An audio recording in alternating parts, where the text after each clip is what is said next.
নমস্কার নমস্কার নমস্কার নমস্কার নমস্কার নমস্কার নমস্কার নমস্কার নমস্কার নমস্কার নমস্কার আপনাদের সবাইকে সবাইকে সবাইকে সবাইকে সবাইকে নমস্কার। সবাইকে অজস্র শুভকামনা জানাচ্ছে আপনাদের সৌমিত্র বসু 92.7 বিগ এফএম এর পক্ষ থেকে, এবং সবাইকে শুভ সকাল জানাচ্ছে। আজকে একটা বিশেষ দিন, খুবই বিশেষ দিন, ক্যালেন্ডারে ছুটির দিন দুটি কারণে। তার মধ্যে একটি তো আন্তর্জাতিক কারণ, আন্তর্জাতিক শ্রম দিবস, শ্রমিক দিবস আজকে 1 মে। আর একটা বড় কারণে আজকের দিনটা বিশেষ মর্যাদা পাবে, সেটা হচ্ছে আজ বিপ্লবী শহীদ প্রফুল্ল চাকির আত্মবলিদানের দিন। 1 মে 1908 খ্রিস্টাব্দে তিনি প্রয়াত হয়েছিলেন, আত্মবলিদান করেছিলেন। এই দুটি বড় ঘটনার কথা, দুটি বড় ত্যাগের দিনের কথা স্মরণ করে বেনি মাধবশীলের পঞ্জিকা অনুযায়ী আজকের দিনটার কথা বলি। আজকে 18ই বৈশাখ 1431, ইংরেজি 1 মে 2024, বুধবার। সূর্যোদয়ের সময় ভোর 5:09, সূর্যাস্তের সময় সন্ধে 6:01। আজ অষ্টমী, নক্ষত্র শ্রবণা। জন্মে মকর রাশি, বৈশ্যবর্ণ, মতান্তরে শূদ্রবর্ণ দেবগণ। রাত্রি 12:23 গতে রাক্ষসগণ। আমাদের হোয়াটসঅ্যাপে চিঠি পাঠাবার নাম্বার 9831922927। চিঠির গোড়ায় অতি অবশ্যই SG লিখতে হবে। শনিবারে যে মহাপুরুষের কথা আপনাদের একটা প্রশ্ন করা হয়, কোন মহাপুরুষের গল্প বলছি, সেখানে আমি একটা কেলেঙ্কারি করে ফেলেছি। সেটা আবার একজন শ্রোতা চিঠি লিখে জানিয়ে দিয়েছেন যে আমি মহাপুরুষের নামটাও ভুল করে বলে ফেলেছি। যা ফলে এই কুইজটা তো হতে পারবে না। কাজী আজ এই শনিবারের যে মহাপুরুষের কথা সেটা আবপুলিশ হয়ে গেল। আবার পরের সপ্তাহে এই শনিবারে আপনাদের একজন মহাপুরুষের কথা বলবো, নিশ্চয়ই বলবো।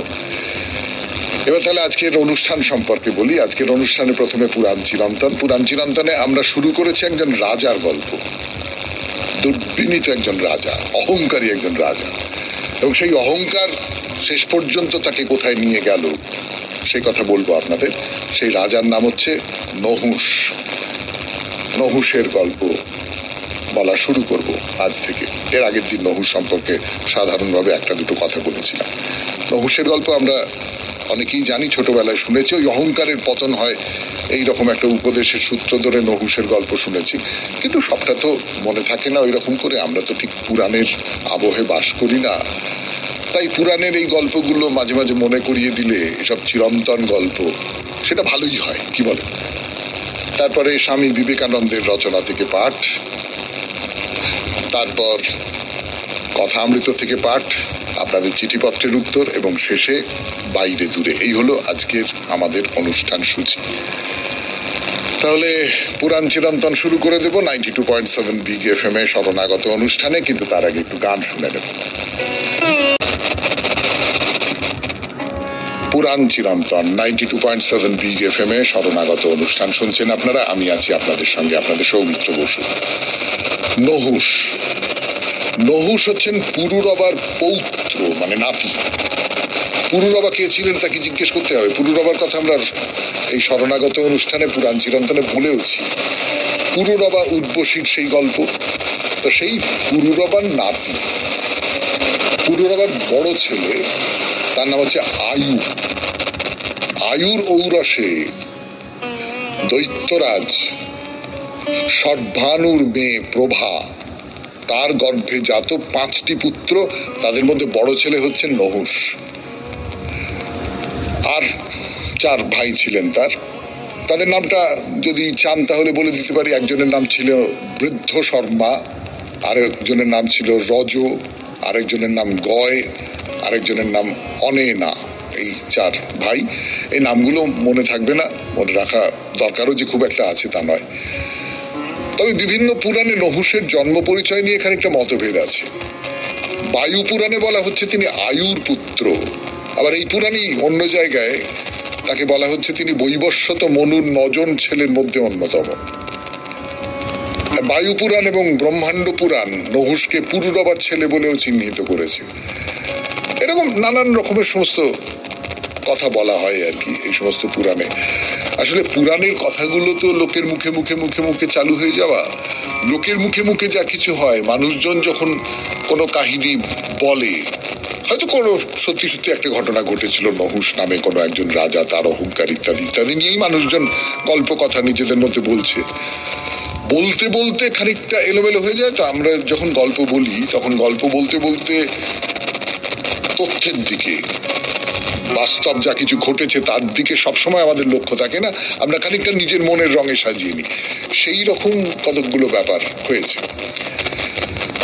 তো রামায়ণে রাম সীতার বিয়ের আগে ইক্ষ্বাকু বংশের কুলপুরোহিত বশিষ্ঠ ইক্ষ্বাকু বংশের বর্ণনা করতে গিয়ে নহুষকে আবার অম্বরীশের ছেলে বলে মনে করেছেন বা উল্লেখ করেছেন। এটা অনেকেই মানেন না। রামায়ণের উত্তরকাণ্ডে নহুষের নাম ওই পুরুরবার যে বংশ, সেখানে আয়ুর পুত্র বলেই উল্লেখ করা হয়েছে। তো নহুষের 6টি ছেলে হয়, তাদের নাম জ্যোতি, যজাতি, সংজাতি, আয়তি, অয়তি এবং ধ্রুব। এই হলো নহুষের পরিচয়। শোনালাম আপনাদের 92.7 বিগ এফএম এ শরণাগত অনুষ্ঠানে। মূল গল্পে যাবার আগে একটু হাত পা ছড়িয়ে নেওয়া আর কি। মূল গল্পে এইবারে প্রবেশ করব, তার আগে নহুষ সম্পর্কে আরো একটা দুটো কথা একটু বলে নিই। 92.7 বিগ এফএম এ শুনছেন পুরাণ চিরন্তন শরণাগত অনুষ্ঠানে।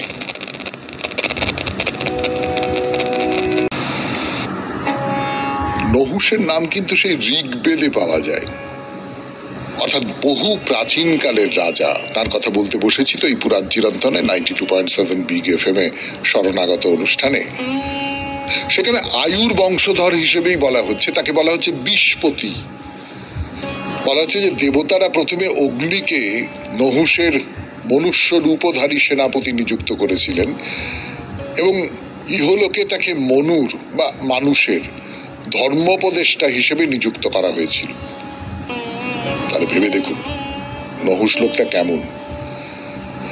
নহুষের মনুষ্য রূপধারী সেনাপতি হচ্ছেন অগ্নি এবং তিনি হচ্ছেন মানুষকে ধর্মোপদেশ দেবেন, এই দায়িত্বটা তার উপর। সেই ঋগ্বেদের আমলে অন্তত নহুষ সম্পর্কে এইরকম একটা কথা বলা হয়েছিল। প্রাচীন আর্যরা যখন এক একটা গোষ্ঠীতে আলাদা আলাদা হয়ে গিয়েছিলেন, তখন অন্যতম একটা গোষ্ঠীর প্রধান, সেই প্রধানকে বলা হতো বিষ্পতি। এই বিষ্পতি ছিলেন নহুষ। সম্ভবত তিনি ওই সিন্ধু বা সরস্বতী ওই ওই দিকটা, সেই দিকের কোন অঞ্চলে রাজত্ব করতেন। তো ঋগ্বেদের মতো প্রাচীন গ্রন্থে নাহুষ শব্দটা মানুষ অর্থে ব্যবহৃত, অর্থাৎ নহুষ বলতে আমরা সাধারণভাবে মানুষ বলতে পারি, মানুষ বুঝতে পারি। অর্থাৎ নহুষের যে গল্প, সে গল্পটা যে কোনো মানুষের গল্পও হতে পারে। 92.7 বিগ এফএম এ শরণাগত অনুষ্ঠানে শুনলেন পুরাণ চিরন্তন। এরপর স্বামী বিবেকানন্দের রচনা থেকে পাঠ। ফিরে আসছি গানের পর। বিবেকানন্দের রচনা থেকে পাঠ 92.7 বিগ এফএম এ শরণাগত অনুষ্ঠান শুনছেন আপনারা। পাঠ করছি আমি আপনাদের সৌমিত্র বসু। রচনার নাম ভক্তি যোগের উপদেশ। রাজযোগ এবং শারীরিক প্রক্রিয়া সম্বন্ধে আমরা আলোচনা করিয়াছি, এখন ভক্তিযোগ সম্বন্ধে আলোচনা করিব। কিন্তু মনে রাখিতে হইবে কোন একটি যোগই অপরিহার্য নয়। আমি তোমাদের নিকট অনেকগুলি পদ্ধতি এবং আদর্শ উপস্থাপিত করিতে চাই, যাহাতে তোমরা নিজ নিজ প্রকৃতির উপযোগী একটি বাছিয়া লইতে পারো। একটি উপযোগী না হইলে অপরটি হয়তো হইতে পারে। আমরা আমাদের চরিত্রের আধ্যাত্মিক, মানসিক এবং ব্যবহারিক প্রত্যেকটি দিক সমভাবে উন্নত করিয়া একটি সামঞ্জস্যপূর্ণ ব্যক্তিত্বে পরিণত হইতে চাই। বিভিন্ন জাতীয় ব্যক্তির মধ্যে কোনো একটি ভাবের বিকাশ দেখিতে পাওয়া যায়, তাহারা তদতিরিক্ত কোনো ভাব বুঝিতে পারে না। একটি ভাবেই তারা এরূপ অভ্যস্ত হয় যে অন্য কোনোটির প্রতি তাহাদের দৃষ্টি যায় না। সর্বতোমুখী হওয়াই আমাদের প্রকৃত আদর্শ। বস্তুত জাগতিক দুঃখ দুঃখের কারণ আমরা এতদূর একদেশদর্শী যে পরস্পরের প্রতি সহানুভূতি প্রদর্শন করিতে পারি না। মনে করো কোনো ব্যক্তি ভূগর্ভস্থ খনি হইতে সূর্যকে নিরীক্ষণ করিল, সে সূর্যকে একভাবে দেখিবে। এক ব্যক্তি ভূপৃষ্ঠ হইতে দেখিল, একজন কুয়াশার ভিতর দিয়া এবং একজন পর্বতের উপর হইতে নিরীক্ষণ করিল। প্রত্যেকের নিকট সূর্যের বিভিন্ন রূপ প্রতিভাত হইবে। নানা রূপে প্রতীয়মান হইলেও প্রকৃতপক্ষে সূর্য একই। দৃষ্টি বিভিন্ন হইলেও বস্তু এক, এবং তাহা হইল সূর্য। প্রত্যেক মানুষের স্বভাব অনুযায়ী একটি বিশেষ প্রবণতা থাকে। সে ওই প্রবণতা অনুযায়ী কোনো আদর্শ এবং আদর্শে উপনীত হইবার কোনো পথ গ্রহণ করে। লক্ষ্য কিন্তু সর্বদাই সকলের জন্য এক। রোমান ক্যাথলিকরা গভীর ও আধ্যাত্মিক, কিন্তু তাহারা উদারতা হারাইয়াছে। ইউনিটেরিয়ানরা উদার, কিন্তু তাহাদের আধ্যাত্মিকতা নাই, তাহারা ধর্মের উপর পুরোপুরি গুরুত্ব দেয় না। আমরা চাই রোমান ক্যাথলিকদের গভীরতা এবং ইউনিটেরিয়ানদের উদারতা। আমরা আকাশের মতো উদার এবং সমুদ্রের মতো গভীর হইব। আমাদের মধ্যে থাকিবে অতিশয় ঐকান্তিক উৎসাহ, অতীন্দ্রিয়বাদীর গভীরতা এবং অজ্ঞেয়বাদীর উদারতা। শুনলেন স্বামী বিবেকানন্দের রচনা থেকে পাঠ 92.7 বিগ এফএম এ শরণাগত অনুষ্ঠানে। এবার কথামৃত। ফিরে আসছি গানের পর। এখন কথামৃত, ঠাকুরের বলা কথা, ঠাকুরের নানান উপদেশ, এইসব নিয়ে কথামৃত। এর আগের দিন ওই সুরেন্দ্র বৃন্দাবনে গিয়েছিলেন, তার অভিজ্ঞতার কথা বলছিলেন। সেই অভিজ্ঞতাটা ঠাকুরের খুব পছন্দ হয়নি, ফলে তার সূত্র ধরে ঠাকুর এবার তার নিজের বৃন্দাবন যাবার অভিজ্ঞতার কথা বলছেন। বলছেন, আমি বৃন্দাবনে গিয়েছিলাম সেজবাবুর সঙ্গে, মানে মথুরবাবু আর কি, সেজবাবু। মথুরার ধ্রুবঘাট যেই দেখলাম, অমনি তপ করে দর্শন হলো বাসুদেব কৃষ্ণ কোলে লয়ে যমুনা পার হচ্ছেন। এর আগের দিনও আপনাদের বলছিলাম যে উদ্দীপনটা কি করে হয়। এক একটা জায়গা আমার ভেতরে, আমার মনের ভেতরে কতগুলো স্মৃতি জাগিয়ে তোলে। সেই স্মৃতিটা আমার ব্যক্তিগত স্মৃতি হতে পারে। এমনটা হতে পারে যে আমি ওই এর আগের দিন বোধহয় এইরকম একটা কথা উঠেছিল যে আমি কোনো একটা জায়গায় ছিলাম, তারপর সেই জায়গা থেকে সরে এসেছি, চলে এসেছি, অনেক দিন পরে ফিরে এসেছি সেখানে। আমার মনে আছে, আপনারা যদি অনুমতি করেন তাহলে বলি, যে নাটককার মনোজ মিত্রের জন্মস্থান যেখানে ধুলিহর বলে একটা গ্রাম সাতক্ষীরায়, তো আমরা একবার গিয়েছিলাম সেখানে। মনোজ বাবু ছিলেন, আমি ছিলাম, তার ভাই খুব প্রখ্যাত সাহিত্যিক অমর মিত্র তিনি ছিলেন। তা আমরা গাড়ি করে যাচ্ছি, আমি গাড়ির সামনে বসেছি, ওরা পেছনে বসেছেন। তো আমার একটু চোখে ঢুল এসে গিয়েছিল। হঠাৎ শুনি মনোজবাবু খুব উত্তেজিত ভাবে বলছেন, এইখানে একটা অমুক ডাক্তারের চেম্বার ছিল, ওইখানে এরকম একটা জায়গা ছিল, এখানে প্রচন্ড উত্তেজিত আর কি। ওই পুরনো জায়গা দিয়ে যখন গাড়ি যাচ্ছে, কিন্তু উনি সেই নিজের বাড়ি দেখবার জন্য ওকে ওখানকার মানুষজন অনেক অনুরোধ করলেন যে আপনি নিজের ভিটেটা একবার দেখে আর বলেন, না না না না না, যেটা ছেড়ে এসেছি সেটা যাব না, পাল্টে গেছে, সেটা পাল্টে যাওয়াটায় তার যেতে ইচ্ছে করছে না। এটাও হতে পারে, মানুষের ভেতরে তো ওইটা হতে পারে, একটা কোনো অভিমান কাজ করতে পারে যে না, জীবনের যে অংশটা ফেলে এসেছি সেই অংশটায় আর ফিরে যাব না।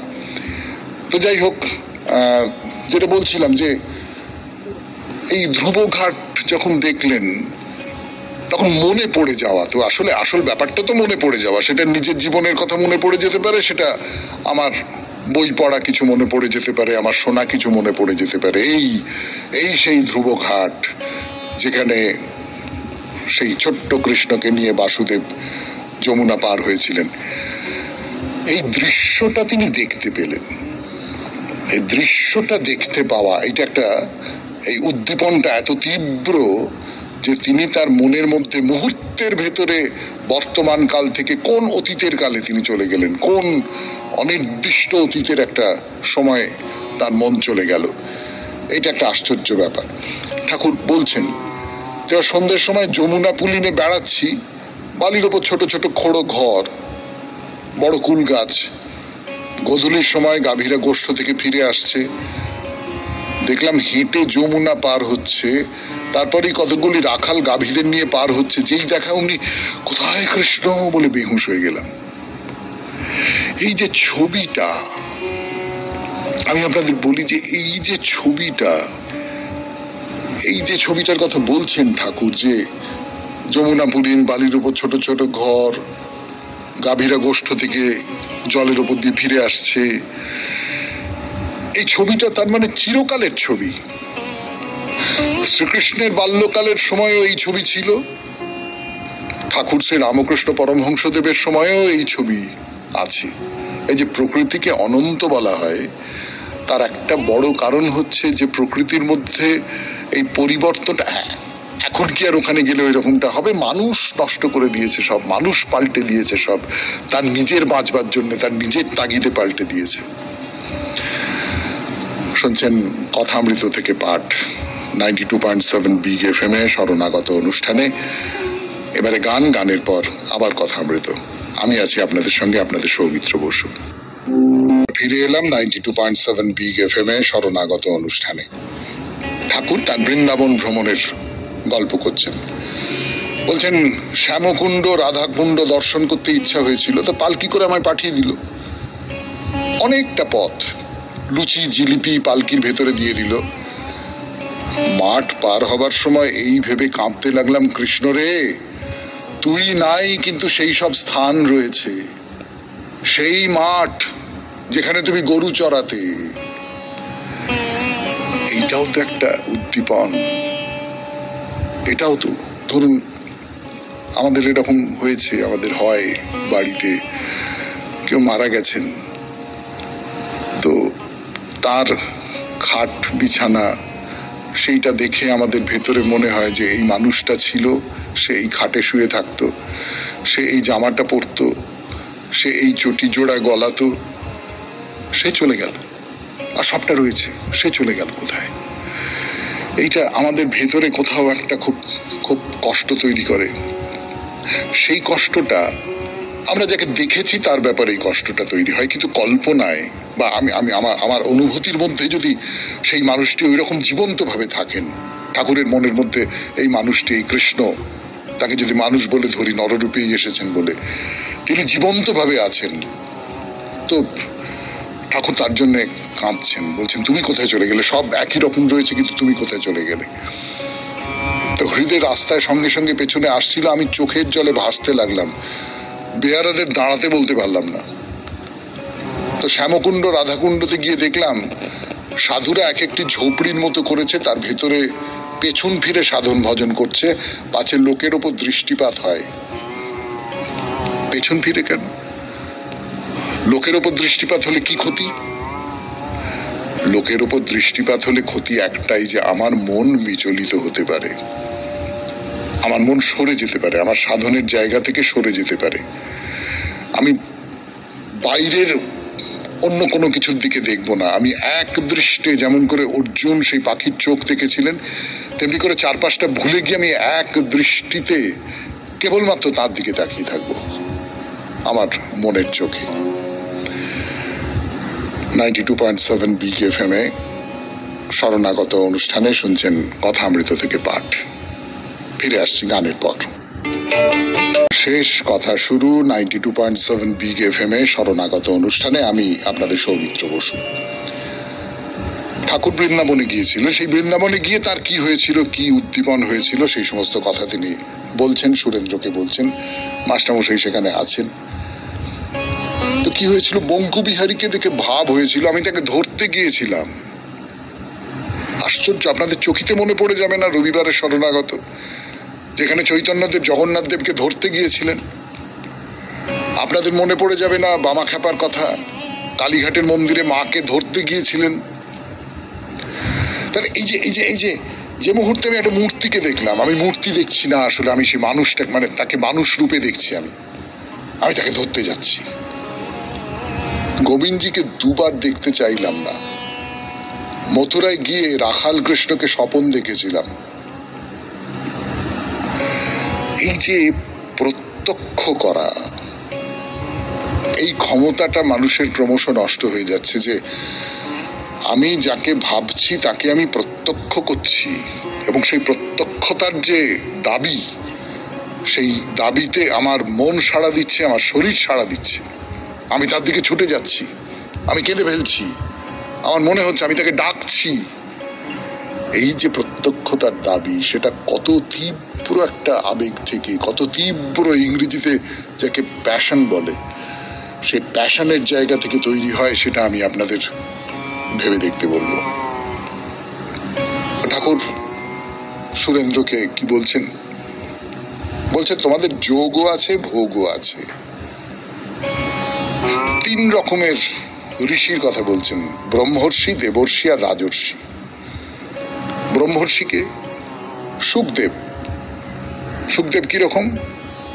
একখানি বইও কাছে নেই, অর্থাৎ সবটা আমার জানা। সবটা আমার জানা মানে এটা অহংকারের কথা নয়, সমস্তটা আমার ভেতরে। এই যে ঠাকুর শ্রী রামকৃষ্ণ পরমহংসদেব, তার সম্পর্কে একজন ওই ঝি আর কি, সে বলেছিল, আপনাদের মনে পড়বে হয়তো, কথামৃতে বলেছিলাম সে কথা, যে একজন জিজ্ঞেস করেছে, নতুন গেছে, জিজ্ঞেস করেছে আচ্ছা উনি অনেক বই টই পড়েন? তো বলছেন না, বই কি পড়বেন, সব বই ওর ভেতরে। আমি যদি উপলব্ধির একটা জগতে পৌঁছতে পারি, তাহলে বই তার বাইরে আমাকে কি দেবে? সবটাই তো আমি আমার ভেতরে অধিগত করে নিয়েছি না। তো সুখদেব হচ্ছেন সেই রকম ব্রহ্মর্ষি, দেবর্ষি হচ্ছেন নারদ, আর রাজর্ষি হচ্ছেন জনক, নিষ্কাম কর্মকাণ্ড। রাজা, রাজা সমস্ত দায়িত্ব পালন করছেন তিনি, কিন্তু নিষ্কাম। আমার কোনো স্বার্থ নেই, কোনো কাজ আমার নয়, সমস্তটাই ঈশ্বরের কাজ। সেই ঈশ্বরের কাজটা আমি করছি, আমি তার অছি, আমি তার প্রতিনিধি, সেইভাবে আমি কাজ করছি নিষ্কাম ভাবে। সমস্ত দিয়ে আমি, সমস্ত আমার যা সমস্ত ক্ষমতা দিয়ে আমি সেই কাজটা করব, কিন্তু আমি তার কাজ করছি। এই তিন রকম ঋষির কথা বলছেন ঠাকুর। আজকে এই পর্যন্তই থাক। 92.7 বিগ এফএম এ শরণাগত অনুষ্ঠানে এরপর আপনাদের চিঠি পড়ব গানের পর। আপনার চিঠিপত্র, আজকে চিঠিটি লিখেছেন চন্দননগর থেকে ডাক্তার কেশব সিংহ রায়। 92.7 বিগ এফএম এ শরণাগত অনুষ্ঠানে পড়ছি তার চিঠি। আজ শ্রীরামকৃষ্ণ কথামৃত ড্যাশ ড্যাশ পর্বে ড্যাশ ড্যাশ বাসনা ও ক্ষোভ পর্যায়ের আলোচনা শুনলাম, এবং এই চিঠিটি লেখার বাসনার উদ্রেক হলো। এইরকম সুন্দর সুললিত আলোচনা শুনে আমাদের দৈনন্দিন জীবনে যদি তার প্রয়োগ না করি, তবে সেটাই আমাদের অবিমৃষ্যকারিতা। একটি ছোট্ট উদাহরণ দিই। আমরা যারা শরণাগত অনুষ্ঠানে চিঠি লিখি, আমাদের মনে এই বাসনা হয় যে এই চিঠিটি এক্ষুনি পড়ে ফেলা হোক। যদি নানাবিধ কারণে সেটি অপঠিত থাকে, তখন আমাদের মনে ক্ষোভের সঞ্চার হতে পারে। তার ফলাফল একটি অভিযোগের চিঠি, যা আপনার মতো সঞ্চালকের পক্ষে বড়ই বিড়ম্বনা। তাই আমার মতে আমরা চিঠি লিখে যাই ও আপনাকে পাঠাই, মনে এই বাসনা পোষণ করে যে এই চিঠিটি অপঠিত হতেই পারে। ব্যাস, কোনো ক্ষোভও তখন থাকবে না, সবাই সদানন্দই থাকতে পারবো। সবাই ভালো থাকুক এবং এই দাবদাহে সাবধানে থাকুন, এই আশা করি। ভালোবাসান্তে ডাক্তার কেশব সিংহ রায়, চন্দন নাগরিক। এটা প্রায় মনে হতে পারে আমি আপনাকে দিয়ে লিখিয়েছি, না তা তো নয়, সেটা নিশ্চয়ই আপনারাও বিশ্বাস করবেন। ওর কোথাও একটু মনে হয়েছে আমি বিব্রত হই। বিব্রত যে হই তা হয়তো নয়, খুব মানে খানিকটা অভ্যেস হয়ে গেছে, সেই কারণে বিব্রত হই না। আমি যেটা বলতে চাই, দুটো কথা বলতে চাই আর কি এই চিঠির প্রসঙ্গে। একটা কথা হচ্ছে যে সত্যি সত্যি কিন্তু যদি আমার খুব চোখ এড়িয়ে না যায়, আমি সকলের চিঠি পড়বার চেষ্টা করি, এইটা একটা। কিন্তু কোনো কোনো চিঠি চোখ এড়িয়ে যায়, অনেক সময় যায়, কি করব। আর দু নম্বর এটাও ঠিক যে সব চিঠি পড়া হয় না। মানে আমি তো একটা বেছে নিলাম, তারপরের দিন আবার আর একটা বেছে নিলাম, এরকম করে কিছু কিছু বাদ থেকে যায়। আমি একটা কথা বলবো আপনাদের, সেটা হচ্ছে যে ধরুন এই চিঠি লেখার অভ্যেসটা আপনাদের অনেকেরই তো ছিল না। কোনো একটা বিষয় নিয়ে লেখা, এই অভ্যেসটা অনেকেরই ছিল না। সেই স্কুলে বা কলেজে হয়তো রচনা লিখেছেন, তারপর থেকে আর ছিল না। এই লেখাগুলো একটু নিজের কাছে রেখে দিন না, নিজের কাছে রেখে দিন। যদি সম্ভব হয় ভালো ভালো কয়েকটা লেখা যোগ করে একটা ছোট চটি বই বার করে ফেলুন। আজকাল বই বার করতে মানে খুব একটা পয়সা কড়ি খরচার ব্যাপার নেই, নিজের কাছে রইল, আপনি আপনার আত্মীয় পরিজনদের উপহার দিতে পারেন, এইরকম একটা কিছু করতে পারেন। তো মানে সব চিঠি শরণাগত অনুষ্ঠানে পড়তে হবে এই দাবিটা যদি না করেন, নিজে চিঠি লিখবার আনন্দে যদি চিঠি লেখেন এবং সেই চিঠিগুলো সংরক্ষণ করেন, তাহলে ব্যাপারটা কিরকম দাঁড়ায়, এই প্রস্তাবটা আপনাদের সামনে দিলাম আর কি। এবার তাহলে বাইরে দূরে 92.7 বিগ এফএম এ শরণাগত অনুষ্ঠান শুনছেন, আমি আপনাদের সৌমিত্র বসু। গানের পর সৌমিত্র বসু ফিরে এসেছে হংসেশ্বরী মন্দিরের সামনে, বা বলা ভালো ওই দেবরায় পরিবারের যে বাড়ি, রাজবাড়ি, তার সামনে। না, রাজবাড়ির ভেতরে আপনাকে ঢুকতে হবে না, তার সামনে দিয়েই একটা রাস্তা চলে গেছে মন্দিরের দিকে। রাজবাড়ির লাগোয়া বলতে পারেন। এই পথটা ধরে 2 মিনিট এগিয়ে গেলেন, রাস্তার বাঁ দিকে রাজবাড়ি শেষ হয়েছে, একটা পাবলিক টয়লেট আছে, উল্টো দিকে এই হংসেশ্বরীর মন্দির। রাস্তার ওপরেই জুতো রাখার ব্যবস্থা, মানে মন্দির চত্বরটা বেশ বড়, কিন্তু আপনি জুতো পরে প্রবেশ করতে পারবেন না। মনটা একটু খুঁত করে না তা নয়, একেবারে খোলা রাস্তা, মানুষজন যাচ্ছে, গাড়ি ঘোড়া যাচ্ছে, তার এক পাশে জুতো রেখে চলে যাব, মানে কোথাও একটা সংস্কারে লাগে আর কি, কিন্তু সেটাই নিয়ম। এবং রাস্তার ধারে একটা ফলকে সেই কথা লেখাও রয়েছে। তো এরা যখন বলছেন তখন তো মেনে নিতে হবে। লোহার গ্রিল দিয়ে ঘেরা আছে মন্দিরের সীমানা, ছোট লোহার গেট পার হয়ে ভেতরে ঢুকলেন। ভেতরে একটা বেশ বড় চত্বর, এই ঢুকেই একটা ধাপ উঁচু হয়ে গেছে, মানে মন্দিরের যে কাঠামোটা সেইটা তো একটু মাটি থেকে একটু উপরে উঠে রাখার নিয়ম, তো সেরকম একটা ধাপ হয়ে গেছে, কিন্তু সেটা বড় বড়, বেশ অনেকটা বড়। এবং তার উপরে ওই যেরকম পুরনো সংরক্ষিত মন্দিরে নীল বোর্ডে নোটিশ থাকে না, সেই রকম করে একটা বিজ্ঞপ্তি দেওয়া। বিজ্ঞপ্তিটা আমার অন্তত বেশ অদ্ভুত লেগেছে। আমি এর আগে কোনো মন্দিরে এই ধরনের কোনো বিজ্ঞপ্তি দেখিনি, আপনারা কেউ দেখে থাকলে বলবেন। বাংলা, ইংরেজি এবং হিন্দি 3টে ভাষায় লেখা হয়েছে বিজ্ঞপ্তিটি, বাংলা বয়ানটা পড়ি। এই মন্দিরে বিবাহ কঠোরভাবে নিষিদ্ধ, এমনকি মন্দিরের সীমানার মধ্যেও শাঁখা সিঁদুর পরানো কঠোরভাবে নিষিদ্ধ। খুব অদ্ভুত না? না, আমরা তো দেখেছি বহু মন্দিরে বিয়ে হয়, মন্দিরকে বিয়ের জন্য খুব যোগ্য এবং পুণ্য জায়গা বলে মনে করা হয়। এখানে যে এইরকম একটা কঠোর শাসন, তার নিশ্চয়ই কোনো কারণ আছে, সেটা আমি জানি না। শুনছেন হংসেশ্বরী মন্দিরের কথা, বাঁশবেড়িয়ার হংসেশ্বরী মন্দির, তার চত্বরে ঢুকে পড়েছি আমরা। আরো কথা বলবার জন্য ফিরে আসছি 92.7 বিগ এফএম এ শরণাগত অনুষ্ঠানে। এই যে আপনাদের বলছিলাম একটু আগে যে একেবারে বিয়ে করা যাবে না, এমনকি শাঁখা সিঁদুর পর্যন্ত পরানো যাবে না, এরকম একটা নিয়ম, এর নোটিশ দেওয়া আছে এই হংসেশ্বরী মন্দিরের একবারে ঢোকবার মুখে। এটা কিন্তু সরকারি নোটিশ নয়, মানে যদিও দেখতে সেই রকমই লাগে, সেই রকমই নীলের ওপর সাদা দিয়ে লেখা। এটি দিয়েছেন মন্দির কর্তৃপক্ষ, সেটা তলায় ছোট করে লেখা রয়েছে। আর একটা নিষিদ্ধ ব্যাপার আছে, সেটা হলো এই মন্দিরের লাগো একটা ছোট বাগান আছে। না, বাগান মানে তেমন কিছু নয়, একটা ছোট সবুজ জমি, ঘাস, 2-4টে গাছ, এই আর কি। সেখানে বিনা অনুমতিতে ঢোকা যাবে না।